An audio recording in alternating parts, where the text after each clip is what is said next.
This week was Earth Day and Climate Justice Week.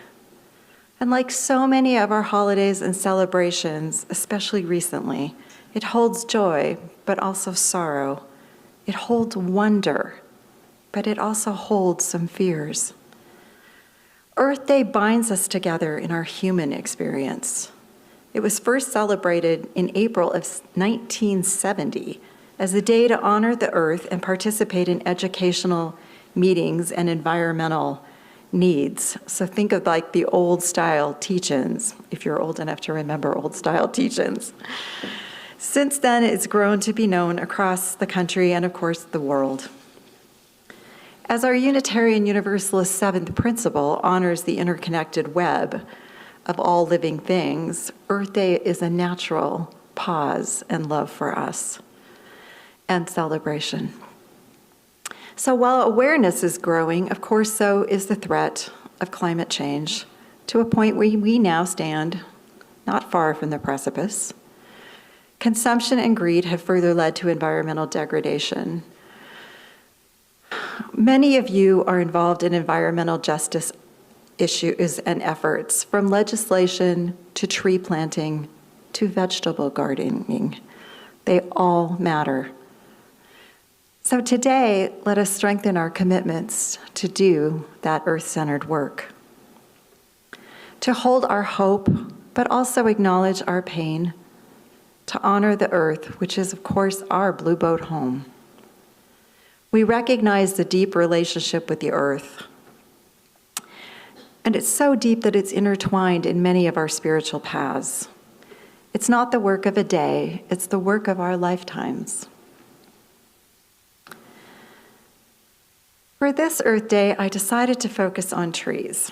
Not only they're inspiring in just their grandeur and essentialness, but they also speak to us at an archetypal level. A tree is a symbol for deeper things.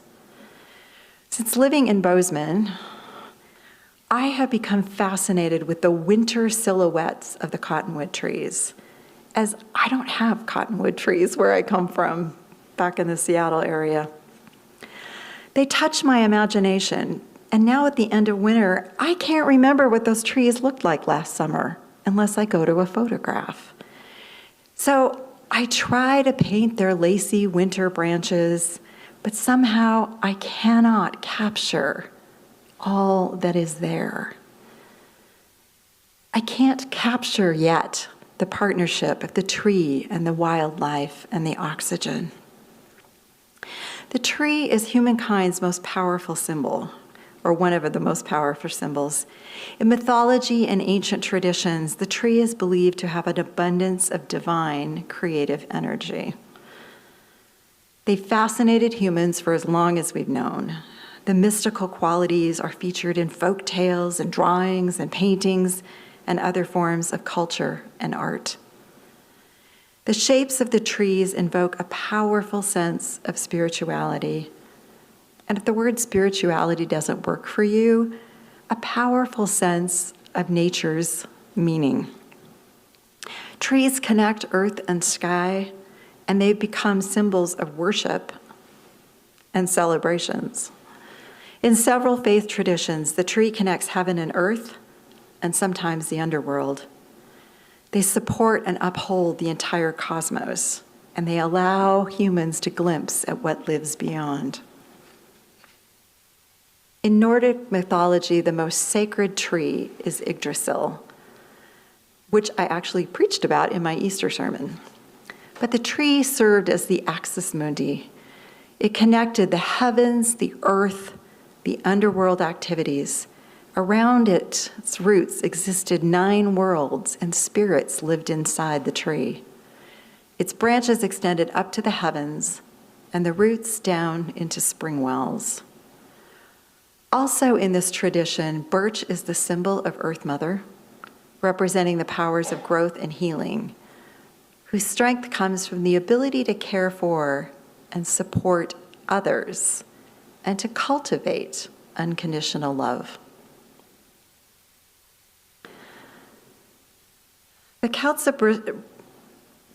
Britain, we're also fascinated with trees, especially the oak and the apple, the birch and the ash. One of my favorites is in Africa. The baobab tree is held in such respect and esteem that it is the national emblem of Madagascar. And because of its massive trunk and sky-embracing, fascinating shaped limbs, it's believed to hold spirits of the dead. And I don't know if you can pull up an image of those trees, but the trunks are just so wide, and the branches are way up here and tiny in comparison. It's said that for 3,000 years, kings had their meetings under the baobab tree to enhance their decision-making because there was wisdom of the ages in the trees from the spirits within. And here in what most of us call North America, indigenous people hold deep respect for the beauty, history, and ancient wisdom in trees, including their healing properties. The largest yellow oak is almost 500 years old and is seen by indigenous people in the area for its power to heal.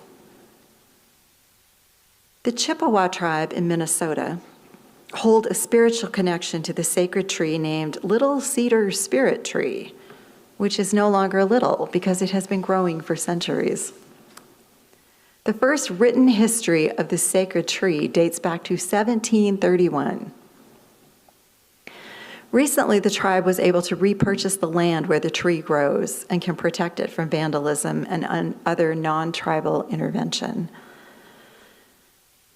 So for many indigenous people, trees of different species have unique healing properties. The pine having antibacterial properties and can be used to treat cuts and burns. And for any of us old enough to remember Euell Gibbons, we know many parts are edible of the pine tree. The needles are rich with antioxidants.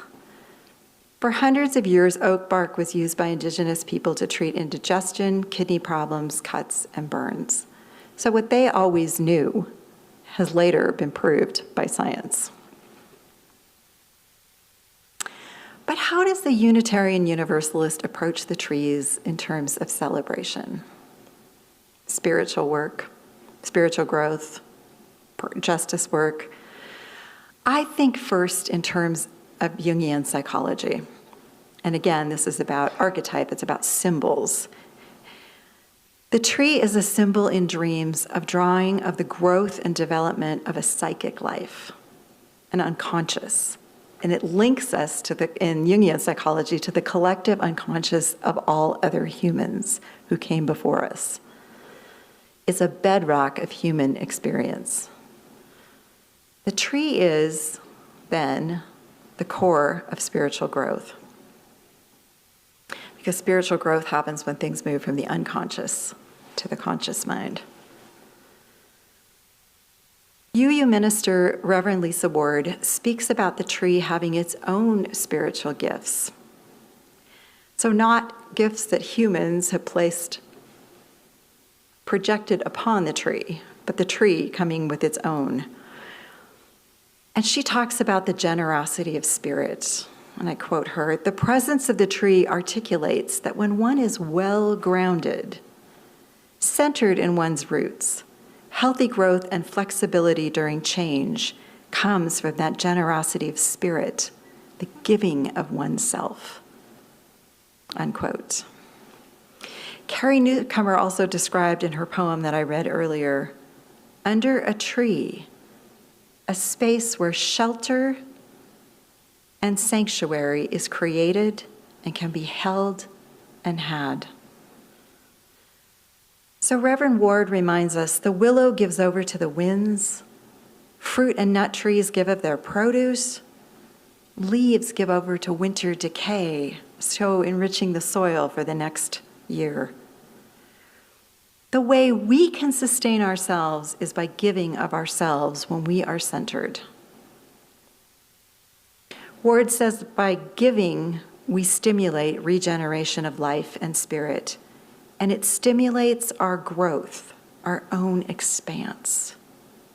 And in the forest, we even think about how large trees touch and protect one another as they move in the winds.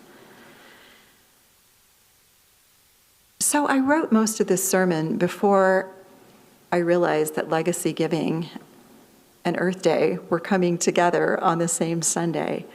And I thought, what a perfect thing to think about legacy giving as trees and as the seeds from trees, because we put things away for the future, for when it's needed. And I'm going to talk a little bit more about seeds in a minute. But it might not be needed in this moment, but it is so crucial to maintaining us in the long haul. From generosity, we are strengthened here in our social justice work as part of our spiritual practice. So let the trees host shelter, give shelter to the stranger, and bring in the return of a traveling family. There's hospitality in trees. Trees never judge or send away. Rather, they welcome in the birds, even if they're those screeching Stellar's jays making a nest, which I hope doesn't happen outside my window. Or the hardworking squirrel that needs a safe place to store sustenance and rest for a time. And in the winter, a natural growing notch in an evergreen that gives the winter chickadee a safe place out of the wind for the night, where it stores its body heat through the night and until its next meal. So, if we are this ancient collective unconscious that becomes more conscious within us when we welcome the stranger and when we feed the hungry and we support a shelter that invites in the homeless at night, when we choose to plant and care for actual physical trees, we are creating precious life-giving energy.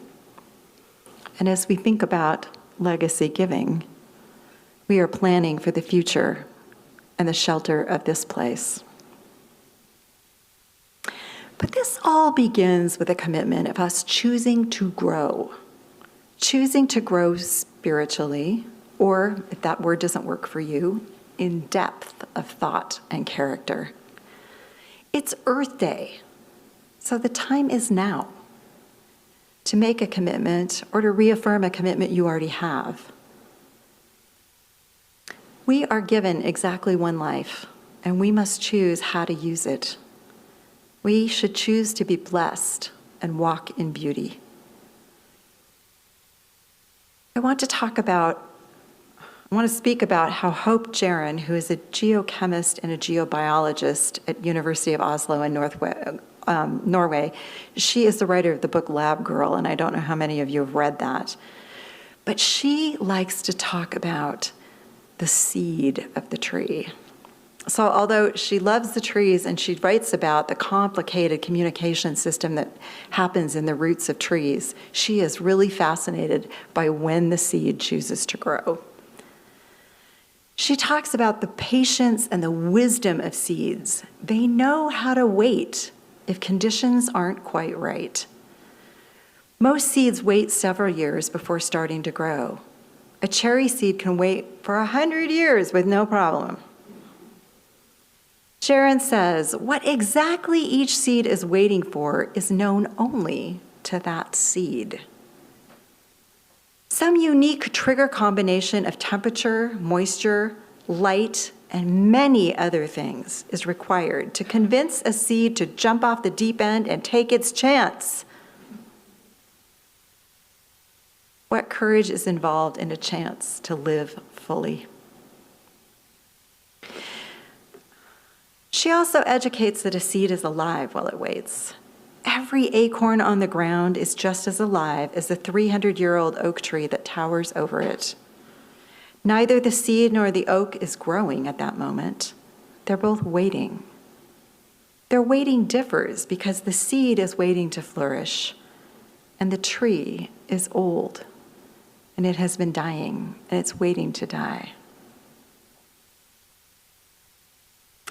When I went home 10 days ago, whatever it was, I had to take out an old dying, well, it was dead at that point, really large evergreen. And it was heartbreaking to the point of tears to take out that tree. But it was also time to think about what else can I put in that place to create oxygen and habitat and protection for when the doe and the fawns come, because they always do. When you walk in a forest, you probably tend to look at the plants around you. You probably also admire the beauty of those tall trees. Jaren says you should probably take a little more time looking at what's going on way down here. She says just beneath your single footprint, between 100 and 1,000 seeds are alive and waiting. And when you are in the forest, for every tree you see, there are no less than 1 million more trees waiting in the soil, fervently wishing to be, unquote. So she talks about scratching the hard core of the seed is a spiritual practice for her in the lab. For a peach pit, a sesame or a mustard seed or a walnut shell, explaining that the shell mostly exists to prevent expansion in that time. I quote, "In the laboratory, we simply scratch the hard coat, scratch, and add a little water, and that's enough to make almost any seed grow. I must have cracked 1,000 seeds over the years, and yet the next day's green never fails to amaze me. Something so hard can be so easy if you just have a little help." End quote. So she watches as the seeds spread out, and she says, it's equally hard for humans. But in the right place, under the right conditions, you can stretch out into what you've always meant to be. What's literally in your DNA that you are meant to be. But at the beginning of each sprouting, it's the end of waiting. Like the seeds, we are each given a chance to be. And in Jaren's words, we are both the impossible and the inevitable. So go forth today. Okay, I want to say after legacy giving, but I don't want to guilt people. I know you have things to do. There are other things that need to happen. And just because you don't stay for the presentation, which we hope you do, but it doesn't mean you can't get information for later. So when you go forth from this place, our sacred space of togetherness, one of the places that we always try to grow, celebrate our planet on this beautiful, beautiful day. Try to take some time in the trees. What are they inspiring you to grow more? And may we hold our commitments to each other gently and yet firmly. And we will all gather again. Amen.